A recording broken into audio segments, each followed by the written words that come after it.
Ça commence ici, la présidentielle donc de 2025. Kamto Maurice doit donc éloigner la fureur en lui et de la haine. Bienvenue au 20h, bienvenue sur cette édition donc populaire qui bat donc record du côté donc de Douala. Le bloc populaire camerounais se mobilise donc pour discipliner donc le MXC. Qu'est-ce qui va donc se passer ce jour en Afrique surtout? Ok, c'est bon. Bon! Nouvelle histoire du groupe de Douala. Le président Anissé Ekane a décidé de la mise à l'écart de Jean Calvin Abba-Oyono après sa participation au meeting du MRC à Paris. Vous vous désolidarisez de cette sortie. Est-ce qu'on peut dire que le groupe de Douala vole en éclats? Pas du tout, pas du tout, c'est un incident. Pas du tout, c'est un incident qui est dû au fait probablement d'une incompréhension parce que moi je sortais de Yaoundé et ce matin-là il m'a réveillé pour me dire qu'il a préparé un communiqué pour mettre de côté Abba-Oyono qui n'a pas respecté les règles et qui a présenté Maurice Kamto comme son candidat. Vous voyez? Et moi je lui ai dit il faut reporter ça le temps que moi-même je me fasse aussi une idée de la chose parce que je ne peux pas accepter de mettre une signature sur quelque chose que je n'ai pas vérifié. Donc M. Kane m'a dit non, c'est urgent, il faut le faire tout de suite. Si tu veux, j'enlève ton nom. J'ai dit ben oui, enlève mon nom parce que je ne signe pas un document que je n'ai pas parcouru et on n'a pas discuté sur la chose. Donc il a fait son communiqué, mais je me suis aperçu que ce communiqué était hâtif et qu'il n'avait même pas lieu d'être, puisque j'ai rejoint le professeur Abba-Oyono à Paris et on s'est expliqué, je lui ai posé les questions d'usage, je lui ai dit que voilà, est-ce que dans ces discussions avec le professeur Kamto, il a introduit ce que nous recherchons, c'est-à-dire que les leaders se parlent entre eux et qu'on essaye d'avancer.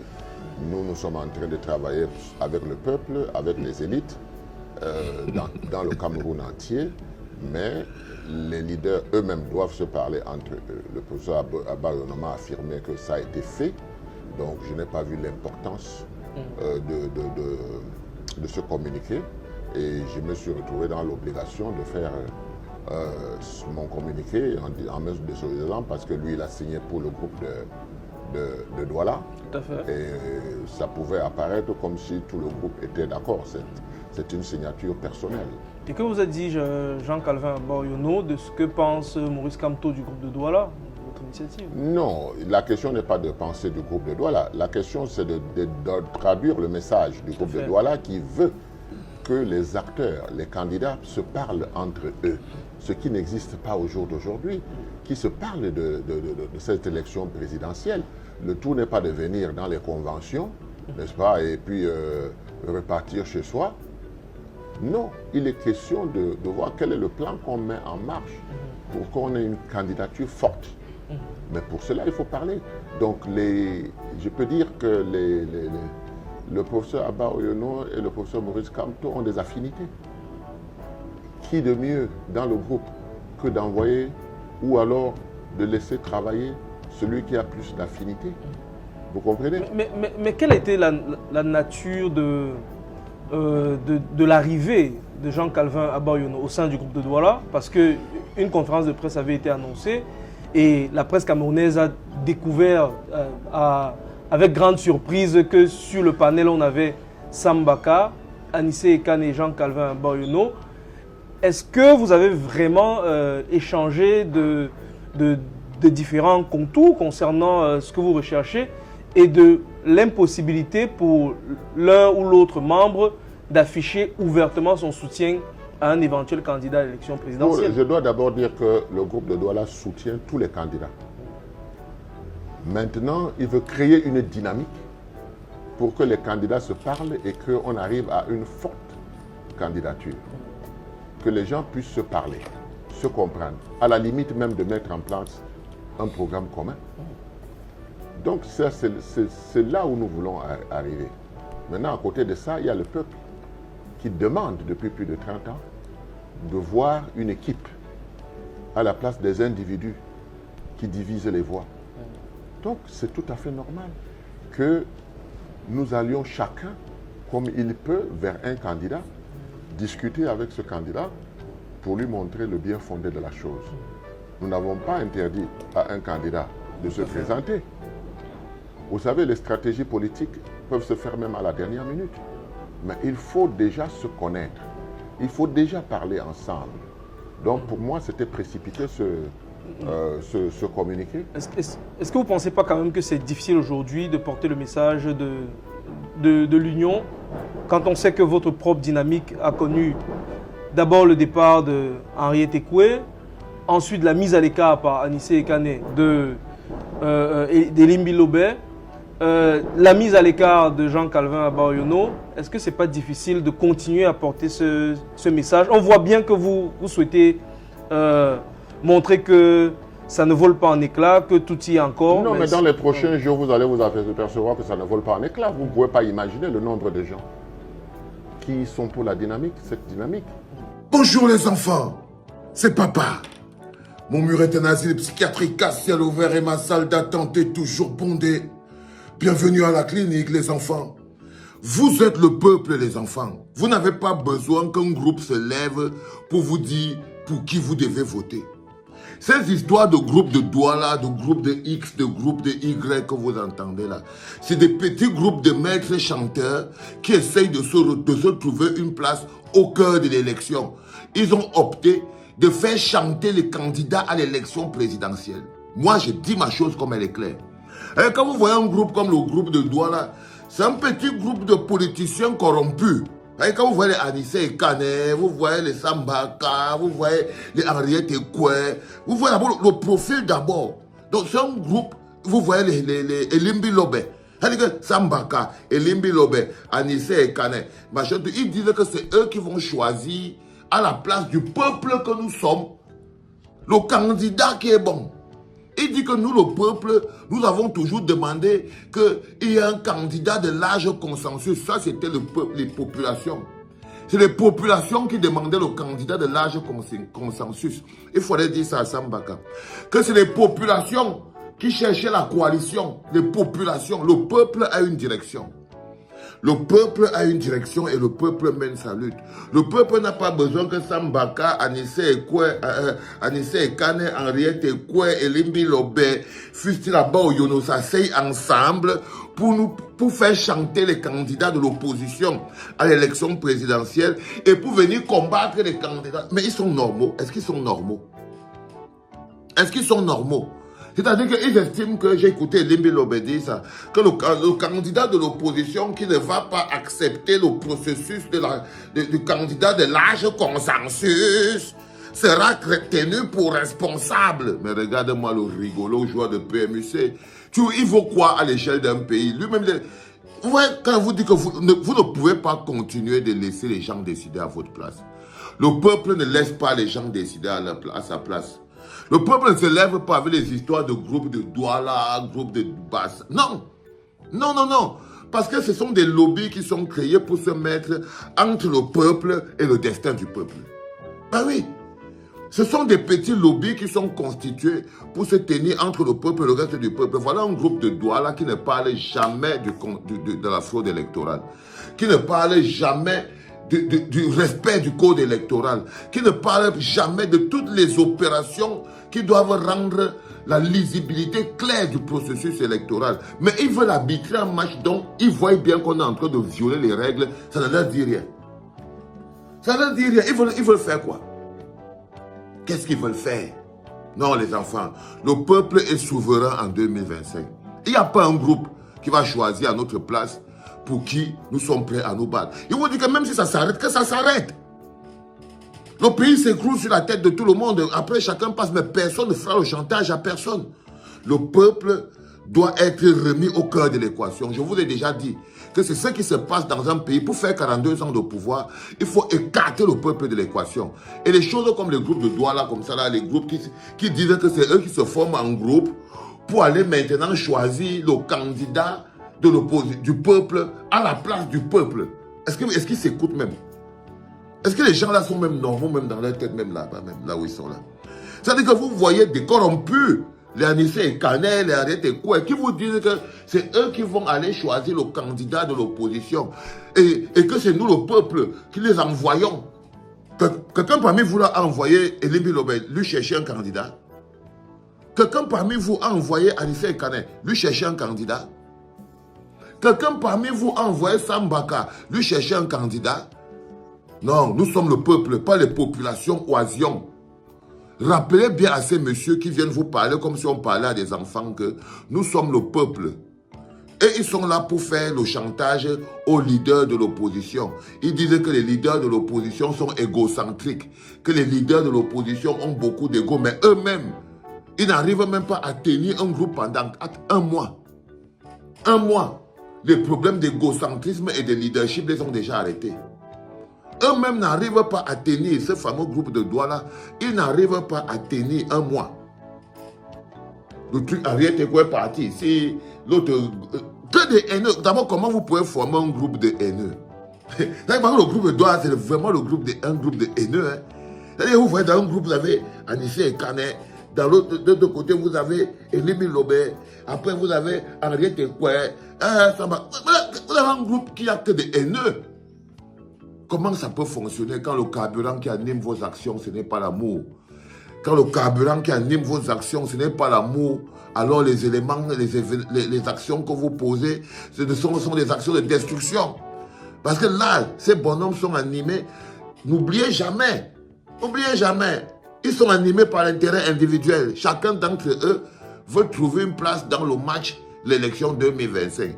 Maintenant, c'est très difficile d'aller chercher les 1 franc chez le RDPC pour venir faire chanter l'opposition. C'est ça que les Anissé et Canet, les Henriette et quoi, ont fait pendant toutes ces années. Maintenant, le match, la partie où ils jouent dans l'équipe du RDPC pour venir faire des opposants de Pakoti, ils ont déjà joué beaucoup le rôle. Là, ils ont compris la match. Là, ils ont changé le rôle. Ils vont venir maintenant faire chanter les candidats à l'élection présidentielle, que c'est eux qui vont faire le mur. C'est-à-dire que c'est Anissé, Canet, Henriette et quoi, Elimbi Lobé et Sambaka qui vont faire le mur, le filtre pour les populations. Mais regardez-moi les gens. Peuple du Cameroun, jeunesse camerounaise. Nous jouons notre va-tout pour cette année.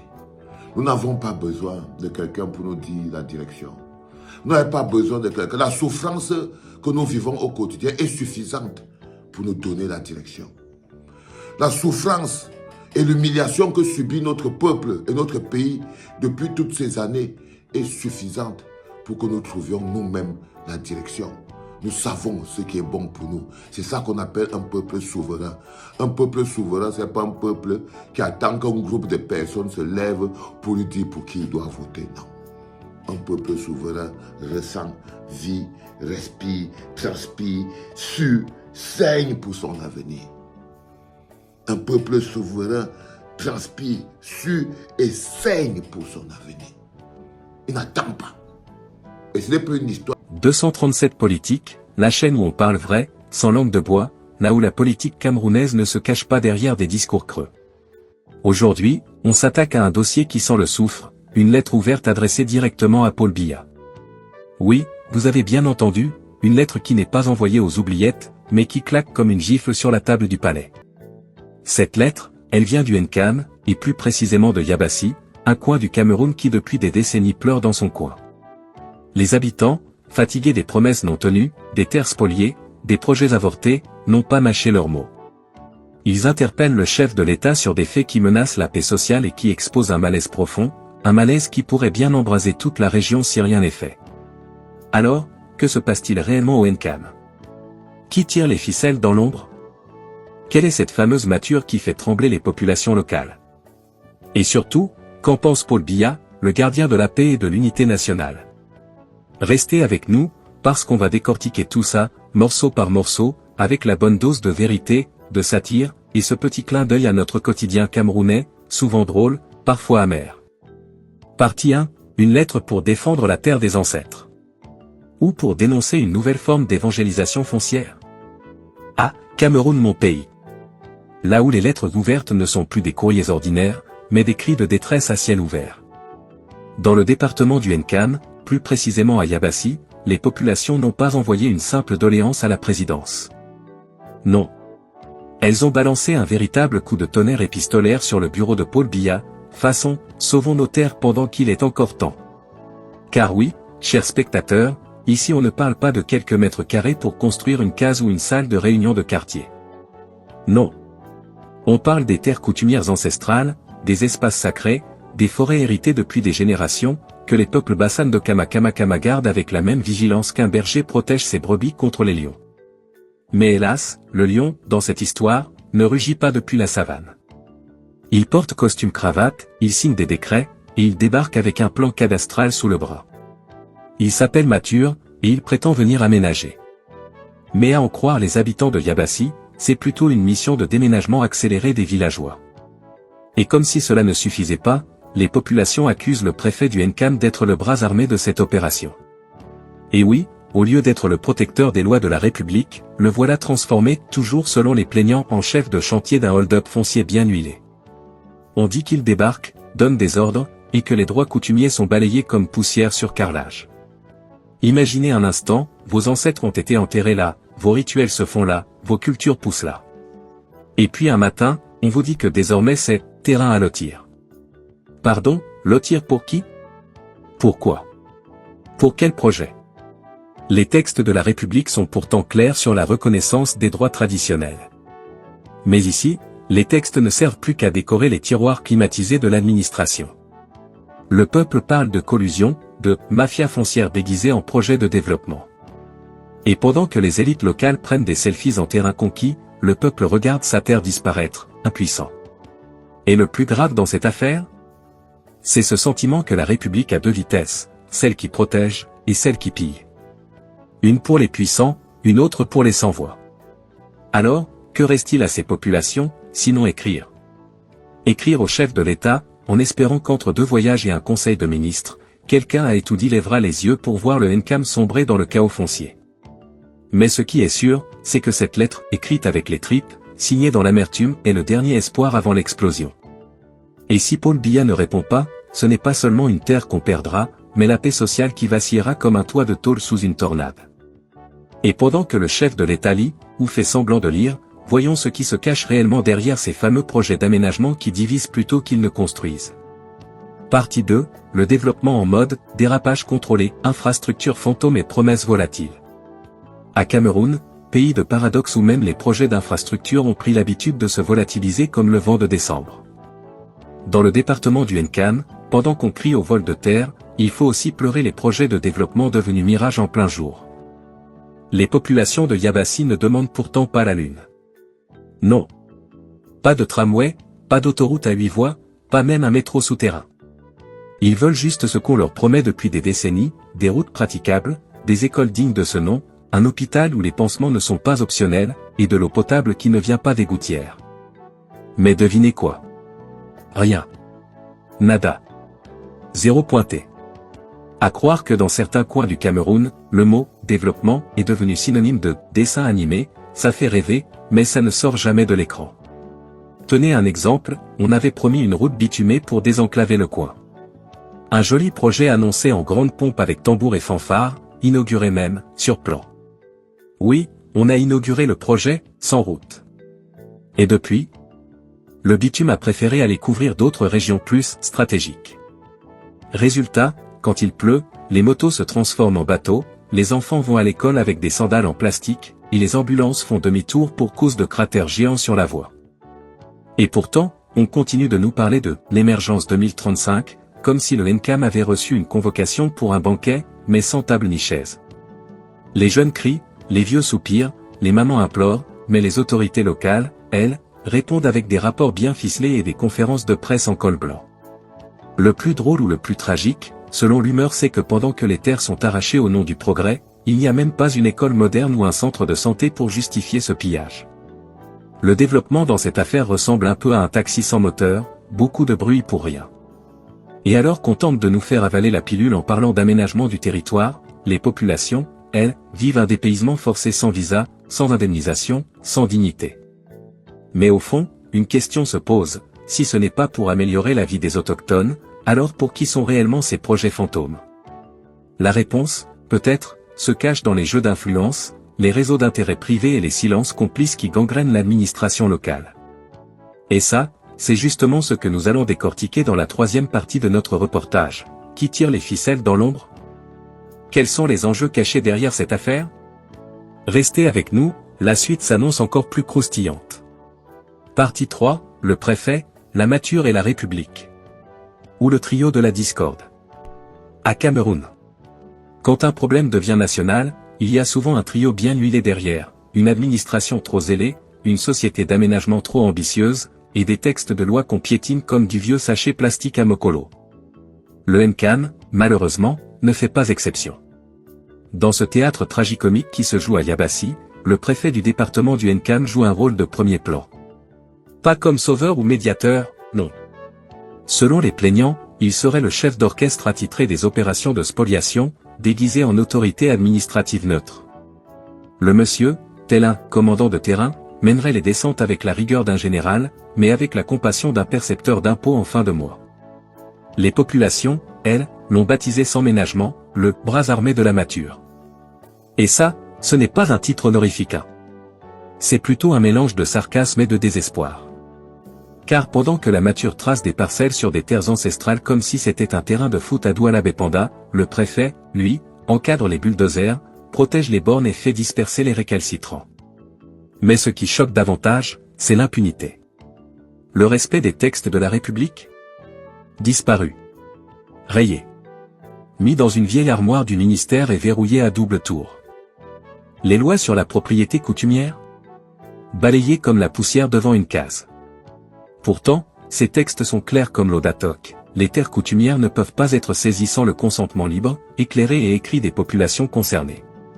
Mais bon, ici, libre consentement, se traduit souvent par une convocation au bureau du sous-préfet avec un stylo déjà décapsulé et une feuille pré-remplie.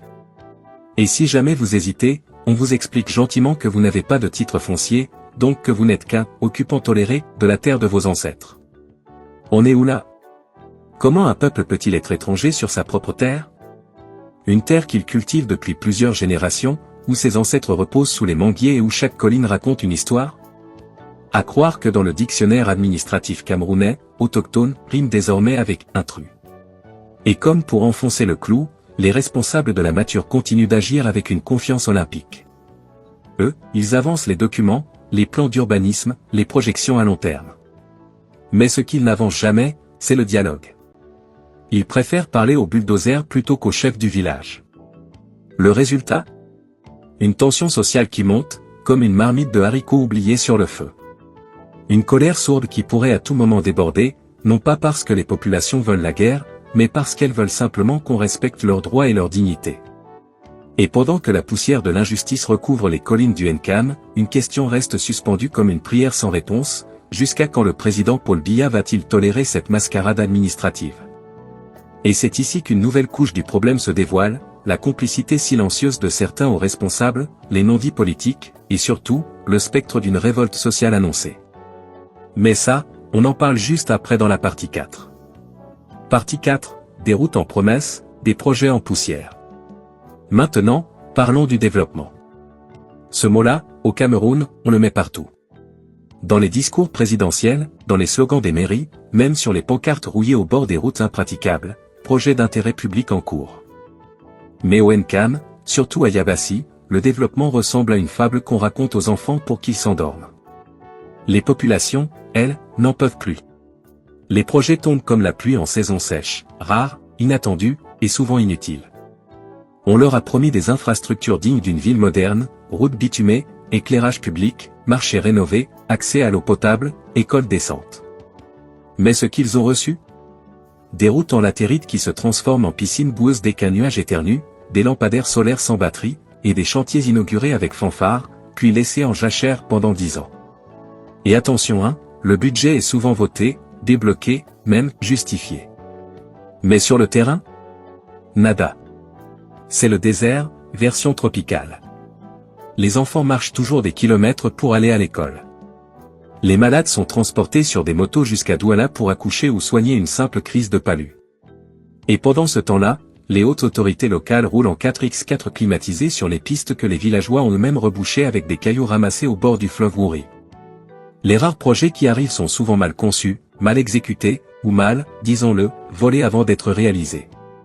Et quand les populations osent poser des questions, on leur répond avec cette fameuse formule. C'est un projet d'État, attendez les instructions. Mais combien de temps doivent-ils encore attendre? Depuis 1982, on attend. On espère. On patiente. Mais visiblement, l'espoir au Cameroun est devenu un programme politique. Résultat. La misère s'installe comme un colocataire indésirable. La jeunesse fuit vers les grandes villes, ou pire, prend le chemin de l'exil. Les anciens, eux, gardent la terre, mais sans voix, sans force, sans avenir. Et dans ce vide de développement, la colère monte. Lentement. Silencieusement. Mais sûrement. Et ça, chers spectateurs, c'est souvent la recette parfaite pour...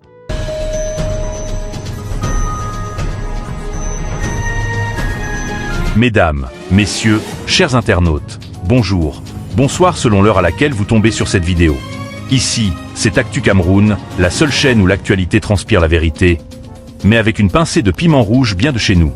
Aujourd'hui, un feuilleton politico-judiciaire qui risque de secouer vos écouteurs. Kanto au tribunal militaire, meeting à Paris, procès à Yaoundé. Et oui, pendant que certains faisaient du tourisme sous la tour Eiffel, d'autres préparaient des convocations, version treillis militaire. Mais avant de plonger dans ce dossier croustillant comme un beignet au carrefour, un petit rappel de service public. Cliquez sur j'aime si vous aimez quand on vous sert la vérité sans costume cravate. Abonnez-vous, surtout vous là, les nouveaux, on vous voit. Et activez la cloche, parce que dans ce pays, l'actualité ne dort pas, et nous non plus. Allez, asseyez-vous bien, attachez vos ceintures, car ce qui suit, c'est du lourd. Du très lourd.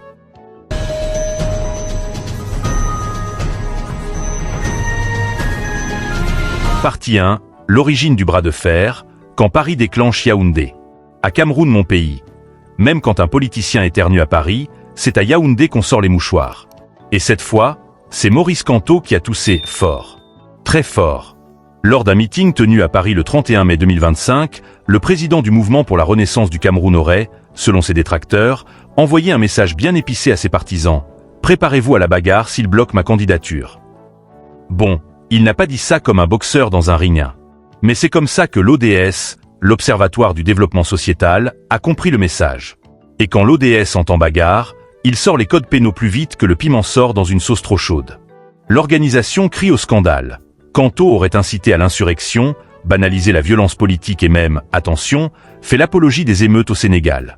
Et oui, pour eux, l'homme aurait sorti la boîte d'allumettes et cherché de l'essence, en plein Paris, pour mettre le feu au Cameroun. Métaphoriquement, bien sûr. Mais ici, les métaphores, ça finit souvent au tribunal militaire. Et comme preuve, l'ODS dit avoir des vidéos. Oui, les preuves en images. Parce qu'aujourd'hui, avec les téléphones, plus besoin de mouchards en costard. On filme tout, on balance ça au parquet, et hop. Convocation. Mais bon, soyons sérieux 2 minutes. Est-ce que dire à ces militants de rester vigilants, c'est forcément appeler à la révolution? Ou bien, au Cameroun, tout ce qui n'est pas un éloge au chef devient automatiquement un crime d'État? Pendant que l'ODS parle d'insurrection, certains Camerounais, eux, voient plutôt une insurrection judiciaire. Chaque mot d'opposition devient une occasion de poursuite. On parle ici d'une démocratie, mais avec des gendarmes à l'entrée. Et tout ça, pendant que le meeting de Kanto s'est déroulé en France. Donc on est dans une situation où ce qui se dit à Paris provoque la panique à Yaoundé, comme si la capitale politique avait une alarme anti-Kanto branchée directement sur les micros de la diaspora. Partie 2. Une organisation très active et très ciblée, l'ODS, le vigile qui ne dort jamais. Ah, l'ODS. L'Observatoire du développement sociétal. Rien que le nom là, ça sonne comme une ONG des Nations Unies. Mais attention, chez nous, c'est plus un genre de vigile de la République, qui guette, qui note, qui envoie les gens au tribunal comme on distribue les billets de 500 au marché Mokolo. Dirigé par un certain Koulou Angoulou Lilian, un nom à rallonge qui sonne sérieux, l'ODS s'est spécialisé dans un art bien particulier. Traquer les propos dangereux des personnalités publiques.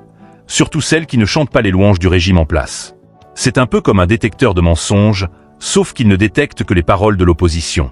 Et Maurice Kanto, on peut dire qu'il est devenu leur plat préféré. Ils l'ont déjà attaqué après les élections de 2018, les manifestations de 2019, et voilà qu'en 2025, ils reviennent à la charge. Kanto éternue, l'ODS sort son code pénal. Quant aux souris, l'ODS parle de sourire subversif.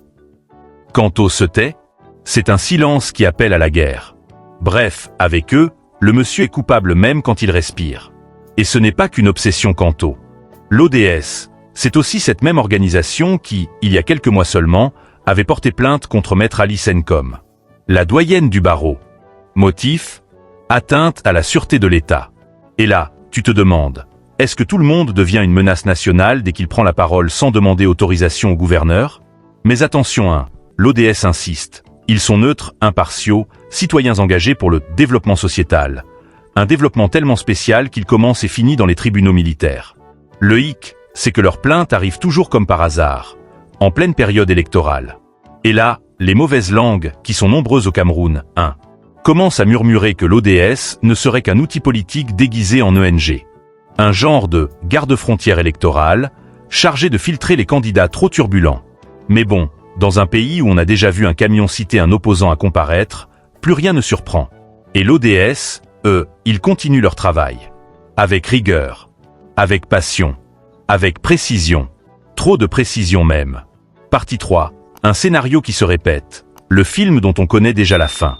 Vraiment, au Cameroun, il y a des films qu'on connaît par cœur, et pourtant on continue de les regarder. L'histoire entre Canto et le tribunal militaire, c'est comme un vieux feuilleton qu'on rediffuse à chaque saison électorale. Même générique, mêmes acteurs, même scénario. La seule chose qui change, c'est la date sur le dossier judiciaire. Souvenez-vous, en janvier 2019, Maurice Canto et ses partisans manifestent pour dénoncer les résultats de la présidentielle de 2018. Résultat ? Arrestation express, direction cellule climatisée, mais sans clim. Les chefs d'accusation ? Rébellion, hostilité contre la patrie, insurrection. Bref, on aurait dit qu'il avait attaqué la République avec un lance-roquettes, alors qu'il avait juste marché avec des pancartes et un mégaphone. Heureusement ou par miracle politique, il a été relâché en octobre de la même année, grâce à ce qu'on a appelé une « mesure de clémence » de Paul Biya. Oui, clémence présidentielle. Chez nous, même la liberté devient un cadeau. On t'enferme, on te libère, et on te dit merci d'avoir patienté. Mais aujourd'hui, reblote. Canto est encore candidat pour la présidentielle de 2025, du moins pour l'instant. Et déjà, il commence à flairer un coup tordu. Si ma candidature est rejetée, mes partisans doivent se mobiliser, dit-il. À malheur. C'était suffisant pour que l'ODS sorte les extincteurs. Mobiliser au Cameroun, c'est un mot suspect. Très suspect. C'est comme dire batterie faible à un ministre de l'énergie. Ça peut créer une alerte nationale. Donc, on en revient au grand classique. Canto parle d'ODS, réagit plainte déposée tribunal militaire, s'échauffe le peuple observe en mangeant du maïs rôti. C'est devenu une tradition. Certains l'appellent même le ballet politico-judiciaire Made in Cameroun. Mais attention, derrière cette comédie judiciaire, il y a un enjeu sérieux. La présidentielle approche et l'opposition est plus surveillée que les sacs au marché central. Toute déclaration devient une grenade, toute réunion un complot, et tout meeting à Paris une menace contre la République. À ce rythme-là, on se demande si Canto ne devrait pas s'exprimer uniquement en proverbe ou en charade, histoire d'éviter une nouvelle plainte pour usage dangereux du français courant. Partie 4. Un climat préélectoral sous haute tension, quand la démocratie transpire à grosses gouttes. 2025. Année électorale. Et qui dit élection au Cameroun, dit ambiance électrique, nerfs tendus, et microscope braqué sur chaque virgule prononcée par les politiciens. Surtout ceux de l'opposition. Et oui, au pays de la paix, plus la date du scrutin approche, plus le thermomètre politique grimpe. Et cette année encore, ça chauffe déjà, avant même que les bulletins ne soient imprimés. Maurice Canto, lui, est déjà dans les starting blocks. Candidat déclaré, ton affirmé, costume repassé, et langue bien aiguisée. Mais voilà, chaque fois qu'il tente de s'élancer, quelqu'un semble vouloir attacher ses lacets entre eux. Résultat, il trébuche sur les accusations judiciaires. Encore et encore. Astérisque et comme par hasard ou par routine bien huilée les tensions juridiques tombent toujours quand il commence à gagner du terrain dans les débats publics. À croire que la justice camerounaise a un réveil spécial, alerte Canto. Bip bip. Il a encore parlé fort, lancé la procédure. Dans ce climat-là, difficile de savoir si on est dans une campagne électorale ou une course d'obstacles juridiques. Les opposants doivent non seulement convaincre le peuple, mais aussi esquiver les convocations, les accusations et parfois même les coupures de micro. Pendant ce temps, ceux du camp d'en face. On les entend à peine, mais ils sont tranquilles comme les chats du palais, silencieux mais toujours bien nourris. Et le peuple, lui, il regarde, il soupire, il analyse. Certains y voient un acharnement, d'autres un simple rappel à l'ordre. Mais une chose est sûre, la démocratie au Cameroun, c'est comme un moteur diesel. Il fonctionne, oui, mais avec beaucoup de fumée, des secousses, et il faut souvent pousser pour démarrer. Alors quand un opposant appelle à la mobilisation, on crie à l'insurrection. Mais quand des groupes pro-gouvernementaux bloquent une conférence ou perturbent un meeting, là c'est l'expression populaire. 2 poids, 2 discours. Et pourtant, on nous dit que la loi est la même pour tous. Peut-être. Mais visiblement, elle ne s'applique pas à la même vitesse pour tout le monde. Bref, à l'approche de cette présidentielle 2025, l'ambiance ressemble à celle d'un match de boxe où l'un des boxeurs doit combattre, menotter. Et ça, ce n'est plus du sport. C'est un sketch tragico-politique, édition spéciale camerounaise. Et pendant ce temps, le peuple regarde en mâchant ses arachides. Ah, le Cameroun, pays béni, pays des procès à rebondissement, pays des opposants toujours suspects et des ONG toujours bien réveillés à l'approche des élections. L'affaire Kanto vs ODS n'est que le dernier épisode d'une longue série politico-judiciaire, diffusée sans interruption depuis, disons, les années 80. Pendant que le président du MRC prépare sa candidature, c'est le tribunal militaire qui prépare ses convocations. Pendant que les militants espèrent des débats d'idées, c'est l'arsenal juridique qui s'active. Et pendant que certains rêvent d'alternance, d'autres renforcent les verrous. Mais au final, qui trinque? C'est le peuple. Le vrai. Celui qui se lève à 5 heures pour vendre le pain au quartier, qui passe ses soirées sans électricité, et qui regarde tout ce théâtre avec une sagesse silencieuse. On l'entend souvent dire, même si ce n'est pas nous qui allons à la guerre, c'est nous qui payons les balles. Et ce peuple-là, il commence à en avoir marre qu'on lui serve la même soupe électorale tous les 5 ans. Une pincée de tension, un bouillon de procès, un nuage de propagande, et 0 changement dans l'assiette. Alors oui, l'affaire Kanto peut sembler n'être qu'un dossier de plus dans une pile déjà bien fournie. Mais elle soulève une question fondamentale. Peut-on encore faire de la politique au Cameroun sans risquer de finir sur le banc des accusés? Peut-on rêver d'un débat démocratique, sans menottes ni procès à la clé? Et vous alors? Que pensez-vous de cette plainte contre Maurice Kanto? S'agit-il d'un acharnement politique ou d'une procédure légitime? L'ODS joue-t-elle réellement son rôle de chien de garde de la République, ou bien de chien de chasse du pouvoir? Dites-nous ce que vous en pensez dans les commentaires. N'oubliez pas, si vous aimez ce genre de reportage sans filtre, abonnez-vous à Actu Cameroun, activez la cloche et lâchez... Nous n'avons pas attendu d'arriver au pouvoir et on n'a pas à convaincre. Nous devons prendre des choix pour notre vie. Quand vous avez votre destin à construire, vous ne demandez pas l'avis des autres. Oui, mais c'est difficile à couper le cordon. C'est des grandes institutions financières quand même. Il faut avoir le courage d'arrêter d'être le marchepied des autres. Et nous estimons que l'Afrique doit sortir, j'allais dire, de canevas qui a été tracé justement à la sortie de la Deuxième Guerre mondiale avec la construction, la création de ces institutions-là qui n'ont pour but que de sauvegarder les intérêts des pays occidentaux sur nos terres.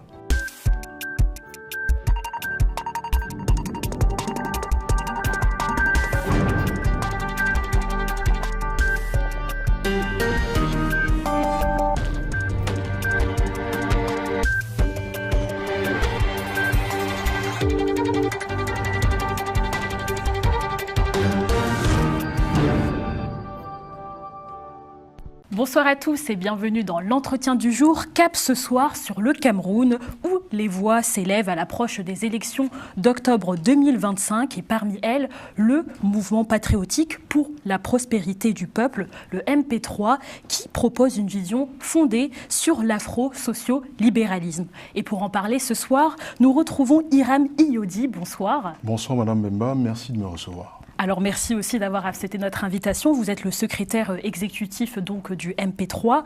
Honnêtement, pour commencer cette émission, comment sentez-vous ces élections? Est-ce qu'on va s'attendre comme d'habitude à ce scénario de Paul Biya encore une fois au pouvoir? En tout cas, c'est un tournant historique pour le peuple camerounais. Je pense qu'on a une population de plus en plus jeune, mais aussi de plus en plus consciente des enjeux politiques. Et notre espérance est que ce peuple camerounais se lève, décide d'arracher son destin et enfin de nous débarrasser d'un régime qui règne depuis 42 ans. Donc c'est la clé, c'est le fondement justement de votre mouvement. Mais le président de l'Assemblée nationale a déjà annoncé la candidature de Paul Biya, et alors que même lui n'a rien officialisé pour le moment. Comment expliquez-vous un peu ce décalage-là entre l'Assemblée qui annonce une candidature et pour le moment Paul Biya qui ne dit rien? En tout cas, il me semble que le président de l'Assemblée nationale l'a fait à titre individuel. Il y a un certain nombre d'étapes dans le processus de validation de la candidature, même au sein du RDPC, même si le président Paul Biya est candidat naturel du fait qu'il soit le président du parti, il y a un congrès extraordinaire qui est supposé se tenir pour valider sa candidature. Ce que nous disons, c'est qu'après 42 ans de règne, nous doutons que ceux qui nous dirigent aujourd'hui aient encore les leviers pour imaginer autrement notre destin. Ce qu'ils n'ont pas pu implémenter avec succès pendant 42 ans, ils ne le feront pas durant les 7 prochaines années. Donc notre conseil est de demander au président de la République d'aller se reposer. Je pense qu'à son âge, c'est ce qu'il mérite. Et pourquoi alors c'est dans cet élan-là que vous avez lancé le MP3 ou c'était bien avant? Bien avant, le MP3 est un projet politique pensé en 2017. En 2018, nous avons rejoint l'équipe de campagne d'un autre candidat à l'élection présidentielle. Et au sorti de cette élection... Lequel président? Le candidat Akeremouna. Et au sorti de cette élection, nous avons décidé de poursuivre par nous-mêmes notre projet, de le porter, de le défendre, de le présenter aux Camerounais, afin qu'ils y adhèrent et qu'ils nous accordent leur confiance. Justement, on va en reparler de ce programme, mais selon vous, justement, Monsieur Iyodi, le système politique camerounais est-il bloqué justement à cette ère Biya où il est tout simplement incapable justement de se renouveler à votre avis? Non, en tout cas, le RDPC a montré en interne son incapacité à se renouveler. Je pense que quand on regarde la dynamique des forces de l'opposition, on y voit bien un renouvellement du leadership politique. Ma propre candidature est la preuve que il y a de nouvelles générations qui pensent pouvoir défendre elles-mêmes leur vision de la construction de notre pays. Il faut qu'on soit plus déterminé, il faut qu'on soit plus fort, il faut qu'on soit plus actif, il faut qu'on travaille ensemble pour parvenir à avoir raison de ce régime. Mais pourtant, ce qui bloque réellement, c'est la Constitution. Entre autres, dans votre mémorandum, d'ailleurs, vous avez justement souligné que la Constitution camerounaise ne prévoit aucun limite d'âge, aucune justement nombre de mandats. C'est ça, ce qui favorise justement la pérennisation du pouvoir de Paul Biya. Donc comment on fait? Parce que même s'il y a des partis politiques qui émergent, le constat est toujours là. La priorité, c'est qu'il faut prendre le pouvoir. La Constitution est adoptée par une Assemblée nationale qui, dans sa répartition actuelle, a 80% de députés du RDPC, donc du parti au pouvoir. Je ne pense pas que ce sont eux qui se permettraient d'avoir une modification qui permettrait aux forces de l'opposition de mieux s'exprimer. Donc notre défi, c'est d'abord de prendre le pouvoir à l'élection présidentielle, mais aussi d'aller chercher la majorité à l'Assemblée nationale. Et vous y croyez, ça? C'est possible encore? Je pense que tout est possible. Je pense que la psychologie de l'électorat camerounais a profondément changé en 7 ans. Nous aurons 8, j'espère 9 millions d'électeurs. La moitié d'entre eux voteront pour la première fois. Et je pense que cette moitié-là, soit 4 millions à 5 millions d'électeurs, peuvent marquer la différence en 2025. Justement, c'est assez peu quand même, 8 millions d'électeurs sur 16 millions. Oui, on avance petit à petit. Alors nous sommes 30 millions d'habitants, effectivement, nous avons 14 millions de potentiels électeurs. Nous n'avons que 8 millions d'inscrits pour le moment. Le président va convoquer le corps électoral dans 3 à 4 semaines. J'espère que nous ferons faire le miracle d'avoir 1 million d'inscrits en plus. C'est peu, mais c'est aussi peut-être la marque que les nouvelles générations ne se sont pas suffisamment reconnues dans les offres politiques qui leur ont été présentées jusque-là. Et justement, ce code électoral, vous prévoyez aussi encore de le revoir. Et l'ELECAM, l'organe donc chargé des élections, est souvent perçu comme partial, étant donné que justement la majorité des membres du Conseil sont rattachés justement à ce parti. Donc comment justement garantir une totale transparence de ces élections-là dans ce contexte? Nous n'allons pas à l'élection avec l'espoir d'une élection transparente. Nous sommes parfaitement conscients que le jeu est déséquilibré, mais comme je l'ai dit, il y a des matchs et je pense qu'on est Camerounais, on appartient à une nation de vainqueurs. Dans notre histoire, nous avons souvent remporté des victoires alors que l'arbitre était contre nous. Donc nous savons que l'ELECAM est constitué, conçu, opère de manière à assurer la victoire du candidat Paul Biya, mais avec la volonté du peuple camerounais, nous pouvons renverser le régime, même si l'ELECAM est contre nous. Et qu'est-ce que vous prévoyez dans cette réforme du code électoral alors? Un certain nombre de dispositions, mais pour les plus simples, par exemple, c'est d'avoir une élection présidentielle à 2 tours, avec un mandat de 5 ans renouvelable une seule fois. Effectivement, d'avoir une limitation d'âge. Nous estimons qu'au-delà de 75 ans, on ne peut plus être candidat à l'élection présidentielle. Et même dans le cadre des élections locales, d'avoir je crois que c'est aussi un débat qu'on observe en France, d'avoir une réelle élection proportionnelle. Monsieur Iyodi, à 5 mois des élections présidentielles, croyez-vous encore au bon déroulement? Là, vous l'avez dit, justement, vous n'y croyez pas. Alors, vous avez proposé justement un bulletin de vote unique, à contrario justement de la biométrie intégrale. À défaut d'avoir la biométrie intégrale, qu'on ait au moins un bulletin. Et justement, vous y croyez à cette biométrie quand même? Non, on ne l'aura pas. Alors, nous sommes au mois de, vous l'avez dit, nous sommes à 5 mois des élections, nous sommes au mois de juin, voire même 4 mois, l'élection aura lieu au mois d'octobre. Je ne pense pas que le RDPC se fera le luxe de modifier les dispositions du code électoral. Pourtant, il a les moyens, il aura les financements. Absolument. Il a les moyens, mais il n'a pas envie de perdre une élection. On sait comment les régimes qui se sont installés dans nos pays africains fonctionnent. Donc nous allons à une élection qui est impartiale, nous le savons. Nous avons avec nous la force du peuple. Il faut que l'on ait l'intelligence de se mettre ensemble, d'offrir un programme fédérateur qui va suffisamment galvaniser les Camerounais afin qu'ils soient nombreux à s'inscrire, nombreux à voter, nombreux à surveiller leur vote et que le résultat reflète vraiment la réalité des urnes. Et si justement ce résultat-là sortait Paul Biya, comment réagissez-vous, vous, en tant que secrétaire exécutif? Si dans la réalité il est vainqueur de l'élection présidentielle, nous ce que nous disons c'est que face à toutes les souffrances que le peuple camerounais vit dans sa chair depuis de nombreuses années, nous pensons que la plupart des Camerounais ont soif de changement et nous ferons le nécessaire pour les accompagner vers la voie d'un nouveau leadership politique à la tête de notre pays. Que pensez-vous, Monsieur Iyodi, de l'accord justement entre les LECAM et l'ONU pour optimiser justement ces élections? Pour vous, est-ce que c'est un aveu d'échec au niveau de l'institution? Parce que recourir quand même à une agence internationale, ça fait un peu tâche sur la souveraineté, vous ne trouvez pas? Oui, nous dirons sans doute que c'est aussi un geste d'assurance et de réassurance de l'opposition, de montrer qu'il y a un organe neutre qui intervient dans le processus. Nous, ce que nous disons, l'opposition camerounaise, ça fait près de 15 ans que nous réclamons des mesures simples de transformation et d'optimisation de notre code électoral et que ce n'est pas, j'allais dire, le rôle ou l'intégration d'une agence internationale qui va permettre d'avoir une transparence et un jeu équitable. Et en plus, justement, en parlant de cette souveraineté tant recherchée, vous clamez justement dans votre manifesto, le manifeste des 12 clés pour libérer le Cameroun dès 2025. C'est quand même 5 mois, là c'est bientôt.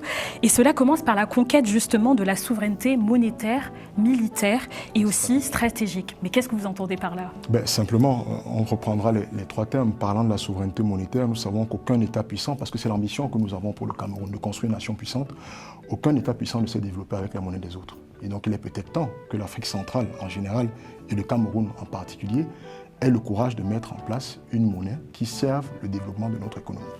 S'agissant de la souveraineté militaire, nous ne pouvons pas continuer d'avoir une organisation de notre défense qui dépendent des partenariats que nous avons avec des nations qui ne voient pas forcément notre élan de développement dans le même sens. Lesquels, par exemple? Aujourd'hui, le Cameroun, l'armée camerounaise dépend fortement de partenariats avec les États-Unis et avec la France. Et nous pensons qu'il faut avoir le courage de couper ce cordon ombilical. Et sur le plan stratégique, c'est de manière globale de savoir pouvoir prendre nous-mêmes les décisions qui concernent l'avenir de nos peuples. Mais comment on fait justement de rompre ces partenaires? Alors on se tourne vers qui? On ne se tourne pas vers d'autres. On a le courage de négocier les différents partenariats en regardant froidement la préservation de nos propres intérêts. Donc voilà, il faudra travailler à chaque fois avec le mieux offrant, le mieux disant. Le Cameroun doit arrêter d'être le précaré de quelques-uns. Et justement, en revenant pour la monnaie, la souveraineté monétaire, c'est d'ailleurs de sortir du franc CFA. Là, on a vu, justement, ils sont en train de mettre en place la monnaie éco. Qu'est-ce que vous en pensez de ce retour? En tout cas, c'est la démarche de l'Afrique de l'Ouest, des chefs d'État de l'Afrique de l'Ouest. Je pense qu'il y a un certain nombre, on va parler de l'AES, qui sont sortis de la CEDEAO parce qu'ils estiment justement que cette démarche, pas seulement monétaire, mais cette démarche de quête de la souveraineté n'est pas suffisamment menée dans le bon sens. Nous, ce que nous disons, c'est que quand nous serons portés à la tête de l'État au mois d'octobre 2025, la première des choses, c'est que nous allons dénoncer les accords de coopération monétaire qui ont donné naissance à ce franc CFA. Et tout de suite, nous allons entamer un dialogue avec les autres pays frères de la communauté. Ça ne va pas justement fragiliser les relations? C'est ce qu'on nous dit depuis 60 ans, que sortir du franc CFA fragiliserait, et pourtant nos économies ne s'en portent pas mieux. Donc à un moment donné, une fois de plus, nous avons une ambition de puissance, nous avons une ambition de souveraineté. Nous prendrons sans doute des coups, mais c'est le prix à payer pour construire une nation forte. Et nous prendrons cette décision-là. Et est-ce que c'est de là vient cette vision donc sur l'afro-socio-libéralisme? Non, la souveraineté n'est qu'un pan de l'afro-socio-libéralisme. L'afro-socio-libéralisme, c'est simplement de dire, regardons les empires et les royaumes qui ont fait la fierté de l'Afrique dans le temps. Ces empires et ces royaumes se sont construits sur des valeurs fondamentales, Deux, principalement la justice sociale et la prospérité partagée. Et nous avons pris ces deux valeurs-là que nous avons matérialisées dans chacun des champs de notre vie publique. Et c'est à partir de là que nous avons construit notre projet politique.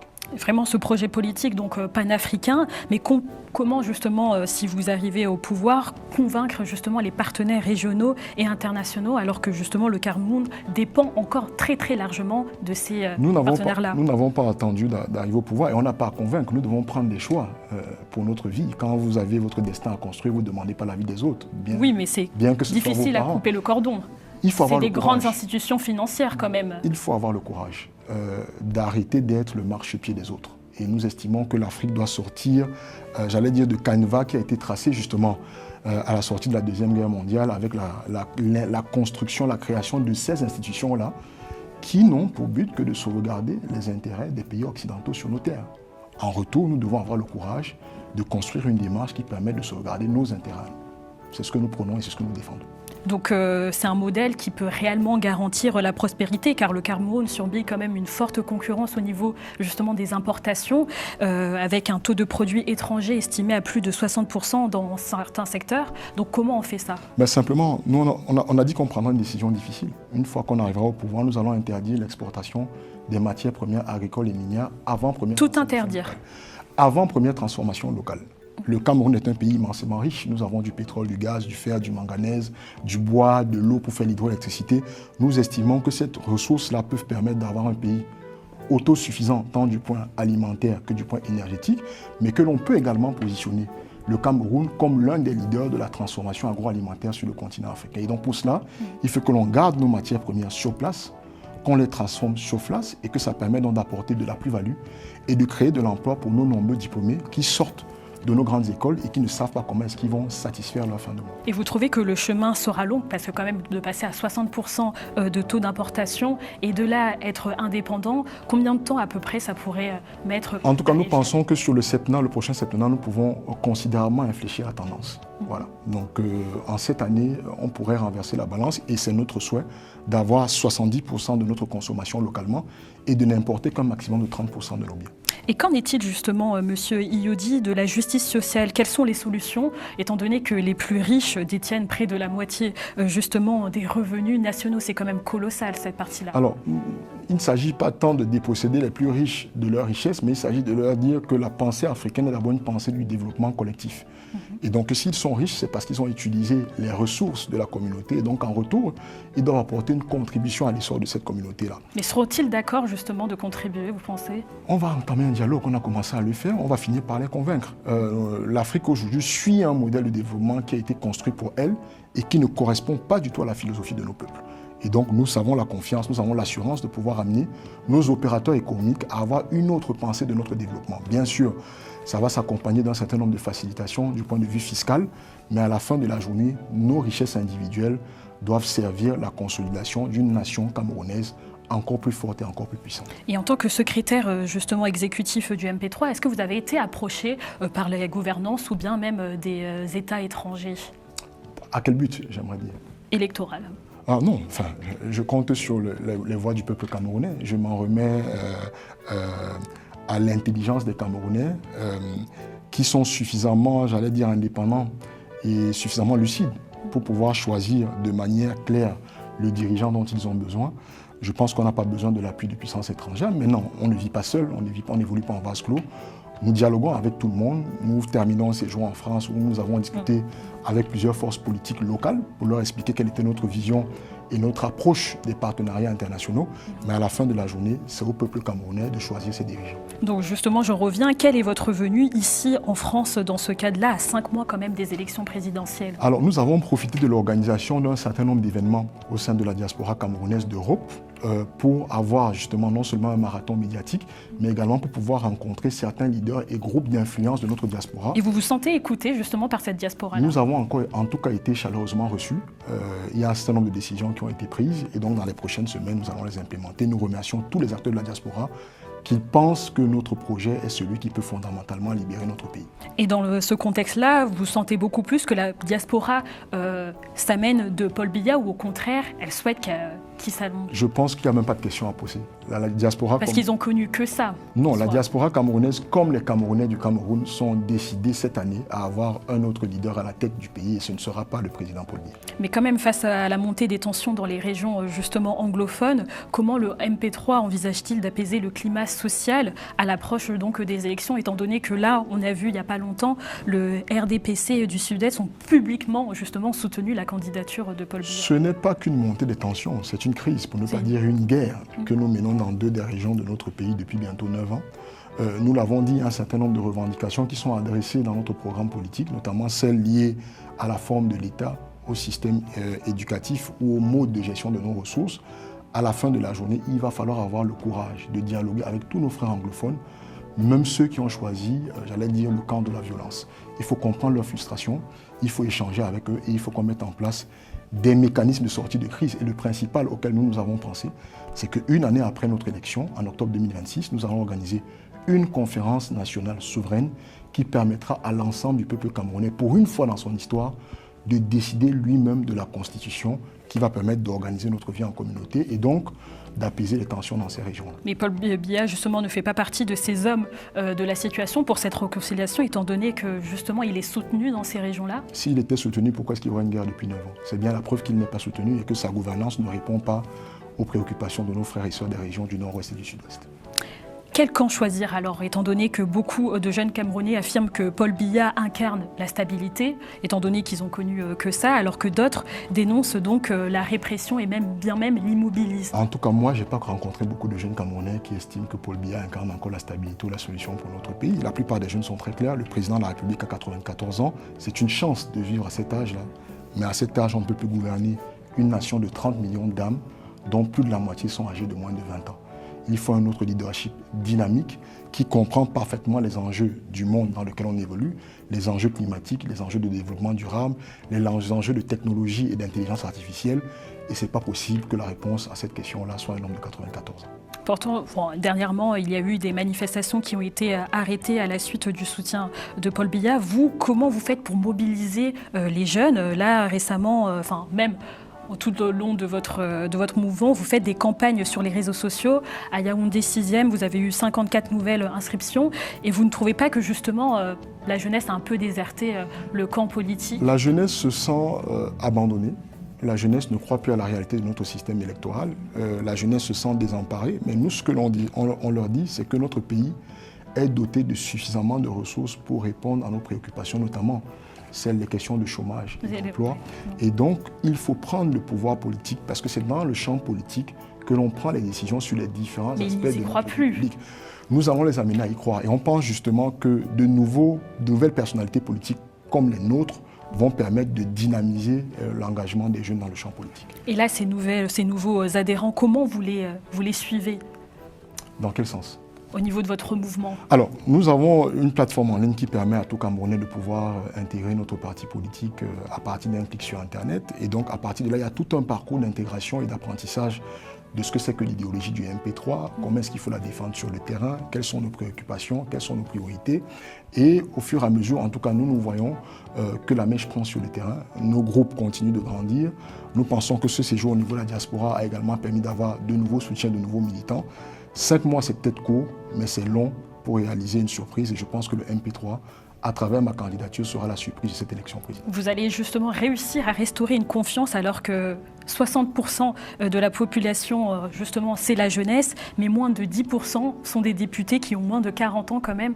Il y aura une représentativité de cela? Ce que je peux vous dire, c'est qu'aux élections locales de 2026, nous allons investir la plupart des circonscriptions pour les élections législatives et municipales et qu'à l'occasion, vous verrez une nouvelle génération de candidats du MP3 dont la grande majorité seront âgés de moins de 40 ans.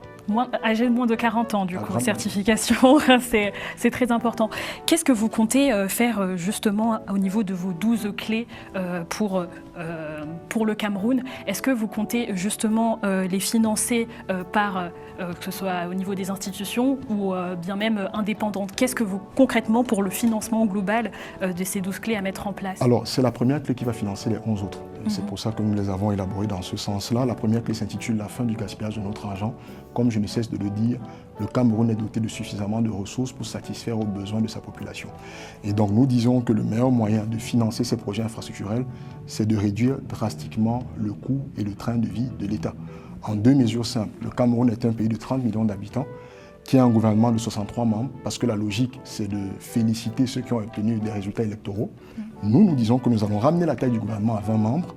Ça va diminuer de manière considérable le budget de fonctionnement de l'État et qu'ensuite, toutes les dépenses inutiles liées à l'acquisition des véhicules, le mobilier, les voyages, l'émission, le carburant, nous allons les réduire pour que ces économies-là soient plutôt redirigées vers le financement des infrastructures sociales de base, donc les hôpitaux, les écoles, les routes et les centres de production de l'énergie. Comme vous l'avez dit, de réduire justement à 63 à 20 ministres et aussi supprimer le Sénat. Mais pourquoi donc supprimer le Sénat? Le Sénat n'a aucune utilité dans l'architecture institutionnelle que nous avons pensée.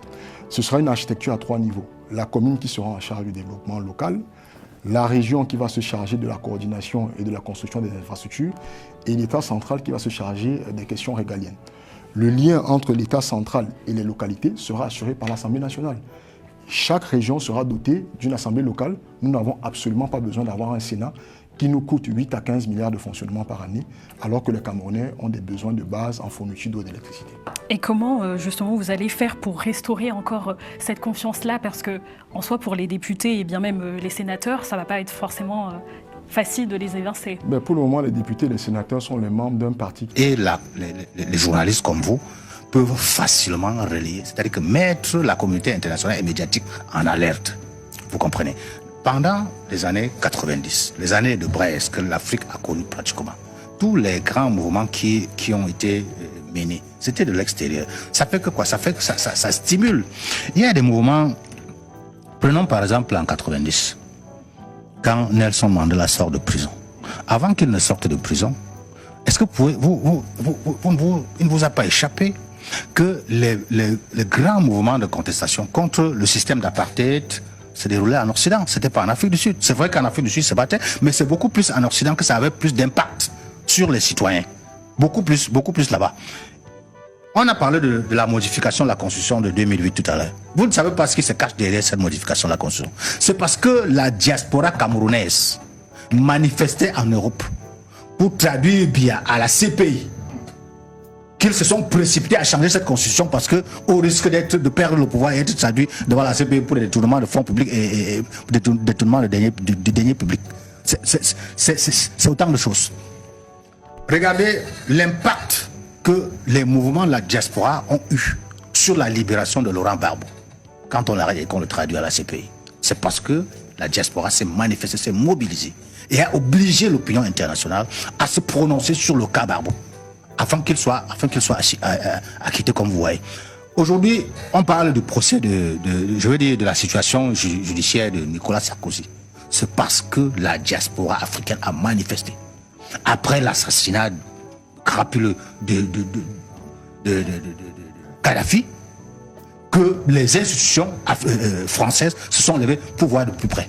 Qui a même obligé Obama, l'ancien président américain, à se prononcer là-dessus après avoir quitté le pouvoir pour dire, à la suite de ces mouvements africains, de ces mouvements d'humeur des Africains en Europe, il a compris qu'il avait commis une erreur. Ça, c'était après. C'est vrai que ça nous aide en rien parce que les conséquences étaient déjà là. Et puis le DP a dit quelque chose de très pertinent. Ça, c'est pour chuter par rapport à votre question. Donc, quand on rassemble tous ces ingrédients, on peut même aller sous le postulat qu'aucun des participants à ce meeting ne détient une carte électorale. Mais rien que le fait de pouvoir influencer sur ceux qui peuvent voter, c'est déjà quelque chose. Et je voudrais rappeler que jusqu'ici, c'est pour ça que ça fait très mal de l'autre côté. Parce que jusqu'ici, je dis depuis hier, mais si vous estimez que quand on fait trop, allez organiser aussi votre part de meeting là-bas. Qui vous empêche? Qui vous en empêche? Jusqu'ici, le seul